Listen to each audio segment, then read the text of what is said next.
नमस्कार दोस्तों, मैं चंद्रहास एक बार ज्योग्राफी की क्लास 5 में, ज्योग्राफी की वीडियो 5 में और लेक्चर 5 में एक बार फिर से स्वागत करता हूं आपका। आज ये ज्योग्राफी का 5वां लेक्चर है और बहुत ज़बरदस्त तरीके से दोस्तों हम ज्योग्राफी पढ़ रहे हैं। बड़े शांत भाव से, एकदम बेहतरीन तरीके से सभी साथियों को समझ में भी आ रहे हैं पॉइंट। काफ़ी लोगों के कमेंट भी आ रहे थे, सर बहुत ज़बरदस्त तरीके से आप पढ़ा रहे हैं। तो भाई जब बहुत शानदार पढ़ेंगे, आप भी यदि नए दर्शक हैं तो आप इस वीडियो को अंत तक जरूर देखना। आज से पहले हमने 4 क्लासेस ज्योग्राफी की दी है, उन क्लासों को देखना, बड़ी शानदार क्लास है। और आज ये ज्योग्राफी का क्लास 5 है, लेक्चर 5 है और इसमें बड़े ज़बरदस्त तरीके से हम ज्योग्राफी को पढ़ रहे हैं। ठीक है, ज़बरदस्त तरीके से हम ज्योग्राफी के बारे में जान रहे हैं और आज हम इस क्लास में बेहद शानदार, विशेष रूप से ये SSC, CGL, CPO, state PCS तक ये ज्योग्राफी की जो वीडियो है ना, आपके लिए फायदेमंद साबित होगी। बहुत ज़बरदस्त तरीके से हम ज्योग्राफी पढ़ रहे हैं। तो साथियों, एक बार आज हम इस क्लास में फिर एकदम जहर तरीके से ज्योग्राफी पढ़ेंगे और आज का हमारा भूगोल के अंदर जो 5वां लेक्चर है, इस 5वें लेक्चर के अंदर हम क्या पढ़ेंगे? तो आज का हमारा 5वां लेक्चर है, इसके अंदर हम भारत की जो कोस्टल लिमिट लाइन है, जो भारत की तटीय सीमा रेखा है, उन तटीय सीमा रेखाओं के बारे में जिक्र करेंगे। भारत की तटीय सीमा रेखा कौन कौन से स्टेट के साथ में, कौन कौन से केंद्र शासित प्रदेश के साथ में लगती है, भारत में सबसे लंबी तटीय सीमा रेखा किसकी है और सबसे लंबी तटीय सीमा रेखा किस स्टेट की है, किस केंद्र शासित प्रदेश की है, और उस कोस्टल लिमिट लाइन को, कोस्टल बाउंड्री लाइन को कौन कौन से स्टेट में किस किस नाम से जानते हैं। आज हम बड़े ही शानदार तरीके से इस वीडियो में सारे डाउट आपके क्लियर करते चलेंगे। बस आप मेरे साथ में बने रहना वीडियो पर अंत तक, ठीक है।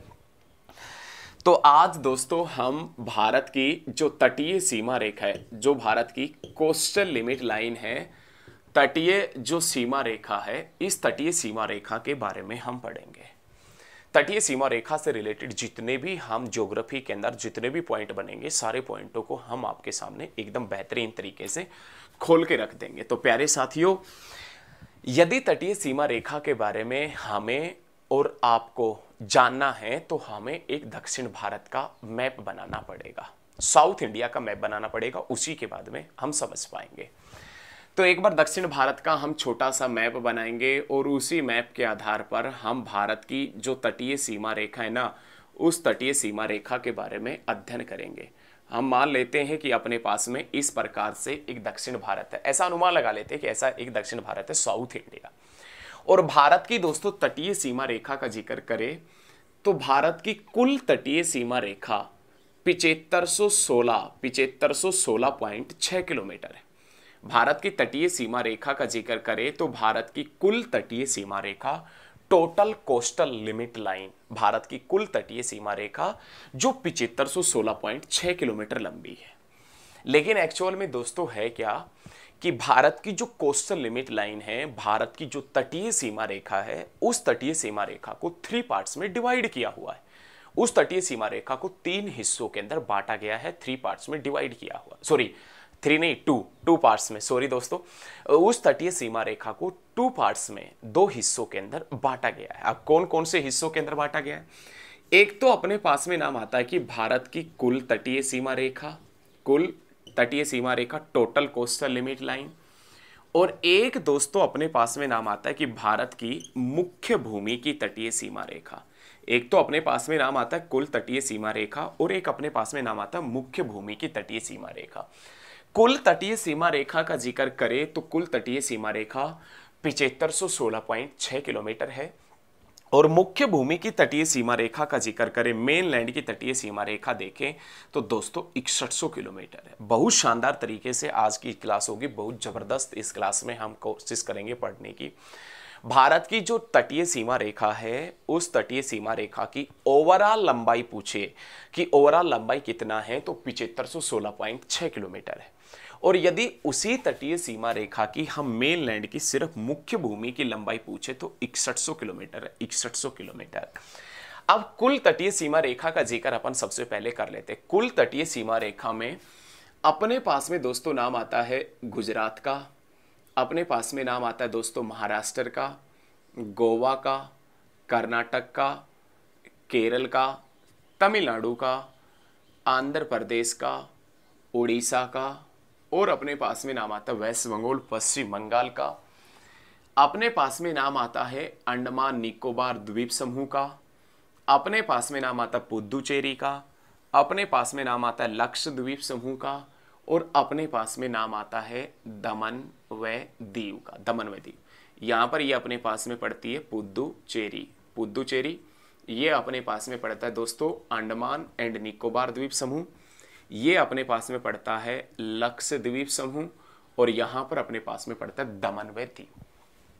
हम पढ़ रहे हैं भारत की तटीय सीमा रेखा, और तटीय सीमा रेखा के अंदर दोस्तों हम सबसे पहले जिक्र कर रहे हैं कि भारत की जो कुल तटीय सीमा रेखा उसकी, भारत की कुल तटीय सीमा रेखा की लंबाई का, भारत की कुल तटीय सीमा रेखा की लंबाई का यदि जिक्र करें तो भारत की कुल तटीय सीमा रेखा 7516.6 किलोमीटर लंबी। इसके अंदर 9 राज्य और 4 केंद्र शासित प्रदेश शामिल है। इसके अंदर 9 राज्य और 4 केंद्र शासित प्रदेश शामिल है। राज्य कौन कौन से हैं? गुजरात, महाराष्ट्र, गोवा, कर्नाटक, केरल, तमिलनाडु, आंध्र प्रदेश, उड़ीसा और वेस्ट बंगाल। ये तो 9 स्टेट है। और इसके अंदर 4 केंद्र शासित प्रदेश है, अंडमान निकोबार, पुदुचेरी, लक्षद्वीप समूह, दमन व दीव। दमन व दीव और दादर नगर हवेली को आपस में मिला दिया गया, लेकिन अभी आपने इसी डाटा के अकॉर्डिंग चलना है, ठीक है। तो इन 4 केंद्र शासित प्रदेशों को 9 राज्यों को हम जोड़ें तो ये तटीय सीमा रेखा, कुल तटीय सीमा रेखा हो जाएगी 7516.6 किलोमीटर। लेकिन इसमें हम 4 केंद्र शासित प्रदेशों को हटा दें, 4 यूनियन टेरिटरी को हटा दें हम, जिसमें अंडमान निकोबार, पुदुचेरी, लक्षद्वीप समूह, दमन व दीव को दोस्तों हटा दें, तो ये तटीय सीमा रेखा अपने पास में 6100 किलोमीटर हो जाएगी। 6100 किलोमीटर में ओनली 9 इंडियन स्टेट शामिल हैं। गुजरात, महाराष्ट्र, गोवा, कर्नाटक, केरल, तमिलनाडु, आंध्र प्रदेश, उड़ीसा और वेस्ट बंगाल, ये सिर्फ 6100 किलोमीटर में शामिल है। अब दोस्तों 2 पॉइंट अपने पास में यहां से बनेंगे और 2 ही पॉइंट अपने पास में दोस्तों यहां से बनेंगे। कुल तटीय सीमा रेखा के अंदर पहला जो जबरदस्त क्वेश्चन बनेगा वो प्रश्न क्या है कि भारत में सबसे लंबी तटीय सीमा रेखा किसकी है। भारत में हम राज्य नहीं पूछ रहे हैं, हम स्टेट नहीं पूछ रहे हैं, हम तो सिर्फ आपसे ये पूछ रहे हैं कि भारत में सबसे लंबी तटीय सीमा रेखा किसकी है। तो भारत में सबसे लंबी तटीय सीमा रेखा अंडमान निकोबार द्वीप समूह की है, 1962 किलोमीटर। ध्यान रखिएगा दोस्तों, 1962। भारत में सबसे लंबी तटीय सीमा रेखा किसकी है? तो अंडमान निकोबार द्वीप समूह की है, 1962 किलोमीटर है, 1962 किलोमीटर है। लेकिन भारत में सबसे छोटी तटीय सीमा रेखा किसकी है? दमन व दीव की, 42.50 किलोमीटर, 42.50 किलोमीटर, 42.5 किलोमीटर भी लिख सकते हैं आप, 42.50 किलोमीटर, ठीक है। लेकिन अब ये 2 पॉइंट तो यहां से बने हैं, ये 2 पॉइंट जो हमने पढ़े हैं अभी, ये 2 पॉइंट तो यहां से बने हैं कुल तटीय सीमा रेखा से। भारत की कुल तटीय सीमा रेखा जिसमें अपने पास में नाम आता है कि जिसमें सबसे लंबी किसकी है? अंडमान निकोबार की, 1962। कुल तटीय सीमा रेखा में सबसे छोटी किसकी है? तो आप बता देना। दमन व दीव की कितना है? तो आप बता देना 42.50 किलोमीटर। लेकिन प्यारे दोस्तों, इसी के साथ में आपने ध्यान रखना है, बड़े ही शानदार तरीके से आपने ध्यान रखना है कि मुख्य भूमि की तटीय सीमा रेखा का जिक्र करें ना, तो मुख्य भूमि की तटीय सीमा रेखा का यदि हम जिक्र करें तो इसके अंदर क्वेश्चन क्या बनेगा कि भारत में सबसे लंबी तटीय सीमा रेखा वाला राज्य कौन सा है। इसमें हमने क्या पढ़ा है कि भारत में सबसे लंबी तटीय सीमा रेखा किसकी है, लेकिन इसमें हम क्या पढ़ेंगे कि भारत का सबसे लंबी तटीय सीमा रेखा वाला स्टेट कौन सा है। भारत में सबसे लंबी तटीय सीमा रेखा वाला राज्य पूछे ना, राज्य, तो आप गुजरात बता देना। गुजरात सबसे लंबी तटीय सीमा रेखा वाला, सबसे लंबी तटीय सीमा रेखा वाला स्टेट पूछे तो गुजरात बता देना। और गुजरात की तटीय सीमा रेखा कितना किलोमीटर है? तो आप बता देना 1214 किलोमीटर है, 1214 किलोमीटर गुजरात की। और सबसे छोटी तटीय सीमा रेखा वाला राज्य पूछे तो आप गोवा बता देना, गोवा। और गोवा की कितना है दोस्तों, 101 है, 101। ध्यान रखिए, जबरदस्त तरीके से सारे पॉइंट आपको, बहुत ही जबरदस्त तरीके से ये पॉइंट आपको याद रहने चाहिए, ठीक है। बहुत शानदार तरीके से ये पॉइंट आपको एकदम बेहतरीन तरीके से सारे पॉइंट क्लियर होने चाहिए। किसी भी प्रकार का यदि आपको डाउट है तो आप कमेंट कीजिएगा, कमेंट में कमेंट के आंसर दूंगा, ठीक है। तो क्या क्वेश्चन है, 4 क्वेश्चन हमने पढ़े हैं, 2 यहां से पढ़े हैं, 2 यहां से जो प्रश्न बने हैं कुल तटीय सीमा रेखा से, उसमें हमने पढ़े हैं कि सबसे लंबी तटीय सीमा रेखा अंडमान निकोबार 1962, सबसे छोटी तटीय सीमा रेखा दमन और दीव। और यहां से जो क्वेश्चन पढ़े ना मुख्य भूमि से, मेनलैंड से, वो हमने क्वेश्चन पढ़े हैं कि भारत में सबसे लंबी तटीय सीमा रेखा वाला स्टेट कौन सा है, राज्य कौन सा है, तो गुजरात। और सबसे छोटी तटीय सीमा रेखा वाला राज्य पूछे तो आप बताएंगे गोवा। तो प्यारे साथियों, यहां तक आपका पॉइंट सारे क्लियर हो जाने चाहिए, किसी भी प्रकार का डाउट आपके मन में नहीं रहना चाहिए। डाउट नहीं रहेगा तभी अच्छे तरीके से हम पढ़ पाएंगे। डाउट हो तो मैंने उसका सॉल्यूशन बता दिया, आप कमेंट कीजिए, कमेंट करेंगे तो मैं आपके कमेंट पढ़ूंगा, आंसर भी दूंगा। और यदि आपको वीडियो दोस्तों अच्छी लग रही है तो इस वीडियो को ज़्यादा से ज़्यादा शेयर करते चलिएगा। आप अपने दोस्तों से बोले कि वो हमारे साथ में जुड़े, वो हमारा कोर्स खरीदें और बहुत बेहतरीन तरीके से। कोर्स तो खरीदना तो क्या है, कोर्स खरीदेंगे तभी भाई साहब नौकरी वोकरी आप अच्छे तरीके से पढ़ेंगे, नौकरी लग पाएंगे, ठीक है। तो आप हमारे साथ में बने रहना। अब हम दोस्तों क्या पढ़ेंगे इसके अंदर कि भारत के अंदर जो जो राज्य तटीय सीमा रेखा बनाते हैं, भारत के अंदर जो जो राज्य तटीय सीमा रेखा बनाते हैं, उस तटीय सीमा रेखा को किस किस राज्य में, किस किस स्टेट में, किस किस नाम से जानते हैं। मतलब कौन कौन से स्टेट में तटीय सीमा रेखा को किस नाम से जाना जाता है, वो एक बार हम देखेंगे। भाई गुजरात का ये जो तटीय भाग है दोस्तों, गुजरात का ये जो कोस्टल पार्ट है, ये वाला गुजरात का जो ये तटीय भाग है, ये गुजरात का तटीय भाग किस नाम से जाना जाता है, तो आप बता देना काठियावाड़ तट के नाम से। गुजरात का जो कोस्टल पार्ट है ना, गुजरात का जो तटीय भाग है, गुजरात का जो कोस्टल पार्ट है, या गुजरात जो तटीय सीमा रेखा बनाता है, उस तटीय सीमा रेखा को दोस्तों अपन किस नाम से जानते हैं, तो काठियावाड़ तट के नाम से, काठियावाड़ कोस्ट के नाम से जानते हैं, ठीक है। क्लियर रखिएगा ये। उसके बाद में दोस्तों महाराष्ट्र से लेके और गोवा तक का जो तटीय भाग है, महाराष्ट्र से लेकर गोवा तक का जो अपना कोस्टल पार्ट है, जो अपना तटीय भाग है, इसको किस नाम से जानते हैं, तो प्यारे साथियों, प्यारे दोस्तों, आप बता देना कोंकण तट के नाम से। कोंकण तट के नाम से जानते हैं, कोंकण कोस्ट के नाम से, कोंकण तट के नाम से, कोंकण कोस्ट के नाम से जानते हैं, ठीक है। उसके बाद गोवा से लेकर एक कर्नाटक में स्थान पड़ता है मैंगलोर, ना कि बेंगलोर। कर्नाटक में एक स्थान पड़ता है मैंगलोर, अथवा जिसे आप मंगलुरु के नाम से भी जानते हैं, मंगलुरु अथवा मैंगलोर, कर्नाटक में स्थान पड़ता है। गोवा से लेकर कर्नाटक के मंगलोर तक का तटीय भाग किस नाम से जाना जाता है, तो आप बता देना दोस्तों कन्नड़ तट के नाम से जाना जाता है। कन्नड़ या इसी तट का दूसरा नाम क्या है, तो आप बता देना दोस्तों कैनरा तट भी है। इसी जगह का दूसरा नाम, इसी तट का दूसरा नाम कैनरा तट अथवा कन्नड़ तट, ठीक है। पॉइंट बड़ा शानदार है, पॉइंट बड़ा जबरदस्त है। भाई आपके पास में कैनरा बैंक है, कैनरा बैंक, तो हम यहां से दोस्तों ये अनुमान लगा सकते हैं कि क्या पता कैनरा बैंक का नाम इसी कैनरा तट से पड़ा हो सकता है। अरे ज्योग्राफी के अंदर एक्चुअल में हम पल्सर किसे कहते हैं, पल्सर वैसे तो हमारे पास में एक बजाज की बाइक भी है और आपके पास में भी होगी, दर्शक जो भी जितने भी देख रहे हैं उनके पास में भी होगी, लेकिन पल्सर एक्चुअल में ज्योग्राफी में क्या होता है, जो तारे अंतरिक्ष में, स्पेस में अत्यधिक स्पीड से घूमते हैं ना, अत्यधिक स्पीड से घूमते हैं, बड़ी तेज गति से घूमते हैं, उनको हम पल्सर के नाम से जानते हैं, उनको हम पल्सर के नाम से जानते हैं। तो क्या पता पल्सर बाइक का नाम वहीं से पड़ा हो, ऐसा ही मिलेगा आपको, ऐसा ही मिलेगा। ज्वालामुखी का मुख होता है, ज्वालामुखी वोल्केनो का जो माउथ होता है जहां से लावा बाहर निकलता है, ज्वालामुखी के मुख को ना हम किस नाम से जानते हैं, करेक्टर के नाम से। तो क्या पता करेक्टा घाटी का नाम वहीं से पड़ा हो। तो ऐसे ही दोस्तों अपने पास में एक कैनरा तट है, कैनरा कोस्ट है, जिसको हम कन्नड़ कोस्ट के नाम से भी जानते हैं। और ये कहां से कहां तक है, गोवा से लेकर कर्नाटक के मंगलोर तक। और ये जो तट है, क्या पता इसी तट के नाम पर एक बैंक का नाम पड़ा हो जिसका नाम कैनरा बैंक हो।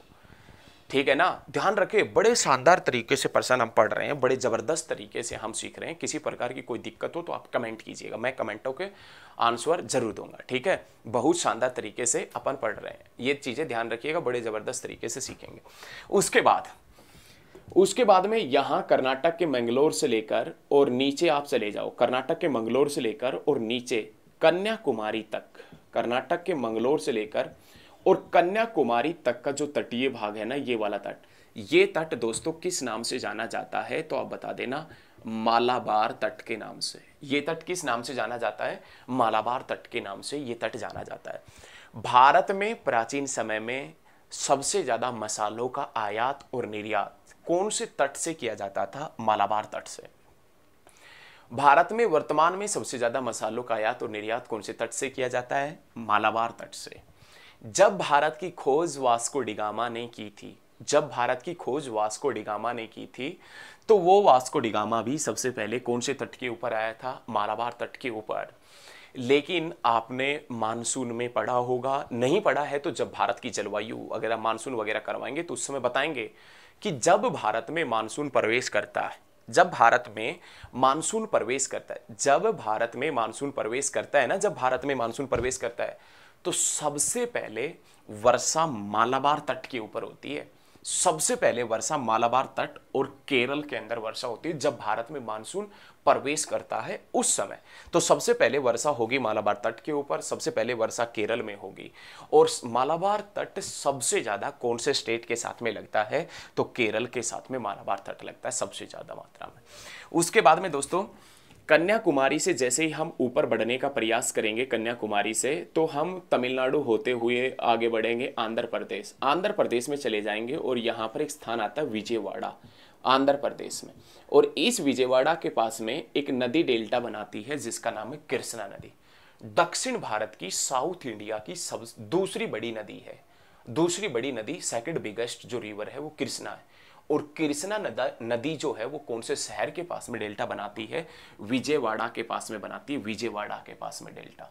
और ये जो विजयवाड़ा से लेकर और कन्याकुमारी तक का तटीय भाग है, ये तट किस नाम से जाना जाता है? तो आप बता देना, कोरोमंडल तट के नाम से। कोरोमंडल कोस्ट के नाम से, कोरोमंडल तट के नाम से जाना जाता है। जब भारत से मानसून लौटता है, जब भारत से मानसून वापिस आता है शीत ऋतु के अंदर, ठंडी के दिनों में, तो लौटता हुआ मानसून या जब भारत से वापिस मानसून जाता है, रिट्रीट मानसून, तो सर्दियों में नवंबर और दिसंबर में तमिलनाडु के कोरोमंडल तट के ऊपर वर्षा करता है। देखो, जब भारत में मानसून ने प्रवेश किया था ना, तो मालाबार तट के ऊपर, और जब भारत से मानसून वापिस जा रहा है ना, लौट रहा है मानसून, तो कोरोमंडल तट के ऊपर इस तरफ वर्षा करता है। प्रवेश करता है तो इस तरफ, लौटता है तब इस तरफ, कोरोमंडल तट के ऊपर दिसंबर जनवरी में या नवंबर दिसंबर में शीत ऋतु के अंदर वर्षा करता है, ध्यान रखिएगा।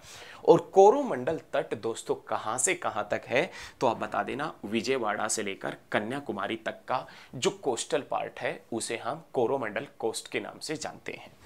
उसके बाद विजयवाड़ा से जैसे ही हम ऊपर की तरफ बढ़ेंगे दोस्तों, विजयवाड़ा से ऊपर चलेंगे तो यहाँ पर अपने पास में एक नदी आती है जिसका नाम है गोदावरी नदी। और गोदावरी नदी कौन से शहर के पास में डेल्टा बनाती है? तो आंध्र प्रदेश का एक शहर पड़ता है जिसका नाम है राजमुंद्री। गोदावरी नदी कौन से शहर के पास में डेल्टा बनाती है? तो आप बता देना, राजमुंद्री के पास। गोदावरी नदी डेल्टा बनाती है आंध्र प्रदेश के कौन से शहर के पास में? तो आप बता देना, राजमुंद्री के पास। और राजमुंद्री से लेकर विजयवाड़ा तक का तट किस नाम से जाना जाता है? गोलकुंडा तट के नाम से। गोलकुंडा, ध्यान रखिएगा। राजमुंद्री से लेकर विजयवाड़ा तक का जो कोस्टल पार्ट है, तटीय भाग है, वो किस नाम से जाना जाता है? गोलकुंडा कोस्ट के नाम से, गोलकुंडा तट के नाम से जाना जाता है। और एक गोलकुंडा की खान भी है। गोलकुंडा की खान जो हैदराबाद के पास में है, जहां से कोहिनूर हीरा निकला था, जो मयूर सिंहासन में लगा था, जिसके डिजाइनर बेबादल खान थे, जो शाहजहां ने बनवाया था, जो जहांगीर का बेटा था, जो अकबर का बेटा था, जो हुमायूं का बेटा था, जो बाबर का बेटा था, जिसने मुगल वंश की नींव रखी थी पानीपत की पहली लड़ाई के बाद में। लेकिन ध्यान रखना दोस्तों, विजयवाड़ा आंध्र प्रदेश से लेके और राजमुंद्री आंध्र प्रदेश तक का तटीय भाग किस नाम से जाना जाता है? गोलकुंडा तट के नाम से। उसके बाद राजमुंदरी से आंध्र प्रदेश से लेके उड़ीसा में एक नदी बहती है जिसका नाम है महानदी। महानदी जो पाराद्वीप के पास में अपना डेल्टा बनाती है, पाराद्वीप शहर पड़ता है पाराद्वीप। तो उड़ीसा में पाराद्वीप से लेके या महानदी डेल्टा से लेके और राजमुंदरी तक का तटीय भाग किस नाम से जाना जाता है? तो आप बता देना, उत्तरी सरकार तट के नाम से। उत्तरी सरकार, नॉर्थन गवर्नमेंट, उत्तरी सरकार मतलब नॉर्थन गवर्नमेंट, उत्तरी सरकार तट के नाम से, उत्तरी सरकार तट के नाम से जाना जाता है। किस नाम से जाना जाता है दोस्तों? उत्तरी सरकार तट के नाम से जाना जाता है। कहां से कहां तक? तो आंध्र प्रदेश के राजमुंदरी से लेके और उड़ीसा में पाराद्वीप अथवा महानदी डेल्टा तक का तटीय भाग उत्तरी सरकार तट के नाम से जाना जाता है। उसके बाद में उड़ीसा का जो तटीय भाग बच गया, उड़ीसा का वो तटीय भाग किस नाम से जाना जाता है? उत्कल तट के नाम से, उत्कल, उत्कल तट के नाम से। और उसके बाद में दोस्तों जो पश्चिम बंगाल का तटीय भाग है वो तटीय भाग किस नाम से जाना जाता है? वेंगा तट के नाम से, वेंगा कोस्ट के नाम से। तो पश्चिम बंगाल का जो तटीय भाग है दोस्तों वो तो वेंगा तट, उड़ीसा का जो तटीय भाग है वो उत्कल तट, लेकिन उड़ीसा में महानदी पाराद्वीप से लेके और आंध्र प्रदेश के राजमुंदरी तक का तटीय भाग उत्तरी सरकार तट के नाम से जाना जाता है। गोदावरी नदी डेल्टा राजमुंदरी और कृष्णा नदी डेल्टा विजयवाड़ा तक का तटीय भाग गोलकुंडा तट के नाम से जाना जाता है। और विजयवाड़ा से लेके कन्याकुमारी तक का तटीय भाग कोरोमंडल तट के नाम से जाना जाता है। और कन्याकुमारी से लेकर कर्नाटक के मंगलोर तक का तटीय भाग मालाबार तट के नाम से जाना जाता है। और कर्नाटक के मंगलोर से लेकर गोवा तक का तटीय भाग कैनरा अथवा कन्नड़ तट के नाम से जाना जाता है। दोस्तों बहुत शानदार प्रश्न है। और गोवा से लेके ऊपर भाई साहब महाराष्ट्र तक का तटीय भाग कोंकण कोस्ट के नाम से, कोंकण तट के नाम से जाना जाता है। और भाई साहब गुजरात का जो कोस्टल पार्ट है ना, गुजरात का वो कोस्टल पार्ट या गुजरात का तटीय भाग किस नाम से जाना जाता है? काठियावाड़ कोस्ट के नाम से, काठियावाड़ तट के नाम से जाना जाता है। प्यारे साथियों, आप इन चीज़ों का स्क्रीनशॉट लेना चाहते हैं तो स्क्रीनशॉट भी ले सकते हैं। बड़ा शानदार पर्सन है, स्क्रीनशॉट ले लीजिए जल्दी से, धमाकेदार तरीके से। लेकिन अब अपने पास में बेहद ही आपका दिमाग फिरा देगा, आपके दिमाग को घुमा देगा, ऐसा पर्सन हमारे सामने आने वाला है। पर्सन क्या है वो देखें। ऐसे कौन कौन से राज्य हैं जो ना तो जलीय सीमा रेखा बनाते और ना ही स्थलीय सीमा रेखा बनाते? कहने का मतलब ऐसे इंडियन स्टेट, ऐसे भारतीय राज्य जो ना तो इंटरनेशनल बॉर्डर लाइन बनाते और ना ही वो इक्वेटी की बाउंड्री लाइन बनाते, ना ही वो जलीय सीमा रेखा बनाते। तो कौन कौन से राज्य हैं? तो दोस्तों हरियाणा ना तो जलीय सीमा रेखा बनाता, ना स्थलीय सीमा रेखा इंटरनेशनल बॉर्डर लाइन बनाता। दोस्तों मध्य प्रदेश ये भी नहीं बनाता, ना जलीय बनाता ना स्थलीय। दोस्तों छत्तीसगढ़ ना तो जलीय सीमा रेखा बनाता और ना स्थलीय सीमा रेखा बनाता। दोस्तों झारखंड ना तो जलीय सीमा रेखा बनाता और ना ही स्थलीय सीमा रेखा बनाता। और दोस्तों अपने पास में नाम आता है तेलंगाना ना तो जलीय सीमा रेखा बनाता और ना स्थलीय सीमा रेखा बनाता। बहुत जबरदस्त प्रश्न है कि ऐसे 5 भारतीय राज्य, ऐसे 5 इंडियन स्टेट जो ना तो जलीय सीमा रेखा बनाते और ना ही स्थलीय सीमा रेखा बनाते, वो कौन कौन से हैं? हरियाणा, मध्य प्रदेश, छत्तीसगढ़, झारखंड और तेलंगाना। ये 5 ऐसे राज्य हैं जो ना बनाते सीमा रेखा। तो प्यारे साथियों, हमने तटीय सीमा रेखा का जिक्र किया है। हमने बताया कि तटीय सीमा रेखा कोस्टल लिमिट लाइन को 2 हिस्सों में बांटा गया। एक को टोटल कोस्टल लिमिट लाइन, कुल तटीय सीमा रेखा। सेकंड अपने पास में मुख्य भूमि की, टोटल में 13 जोड़े गए, 9 राज्य और 4 केंद्र शासित प्रदेश। और मुख्य भूमि में सिर्फ और सिर्फ 9 राज्य शामिल किए गए। तो मेरे द्वारा दी गई जानकारी आपको अच्छी लगी हो तो आप मेरे साथ में ज्योग्राफी के सभी लेक्चर्स में बने रहना। बहुत शानदार तरीके से हम ज्योग्राफी को पढ़ते चलेंगे, बड़े ज़बरदस्त तरीके से हम ज्योग्राफी को सीखते चलेंगे। तो आप मेरे साथ में जब तक ज्योग्राफी ख़त्म ना हो उस समय तक बने रहना। और आप अपने दोस्तों से, आप अपने साथियों से बोले कि वो ज़्यादा से ज़्यादा दोस्त आपके इस बैच को ज्वाइन करें। आप अपने दोस्तों से बैचों के बारे में बताएं कि बहुत भयंकर तरीके से वहाँ पर पढ़ाया जाता है और बहुत भयंकर तरीके से यहाँ पर सिखाया जाता है। तो सारी चीज़ें आप बताएं। तो ज्योग्राफी के अंदर ये जो आपकी जीएस सीरीज़ के अंदर जीएस सीरीज में ज्योग्राफी है, ये तो बड़ी शानदार चल रही है। तो आप मेरे साथ में ज्योग्राफी की फर्स्ट से लेकर लास्ट तक बने रहें। जो स्टूडेंट पहली बार वीडियो देख रहे हैं, उन्होंने पहले वीडियो नहीं देखी है तो वो वीडियो भी देखें, क्योंकि बहुत ही शानदार वीडियो होने वाली है, बहुत ज़बरदस्त। और आगे आने वाली वीडियो में तो भाई साहब एकदम मज़ा ही आ जाएगा। तो आप मेरे साथ में दोस्तों बने रहना।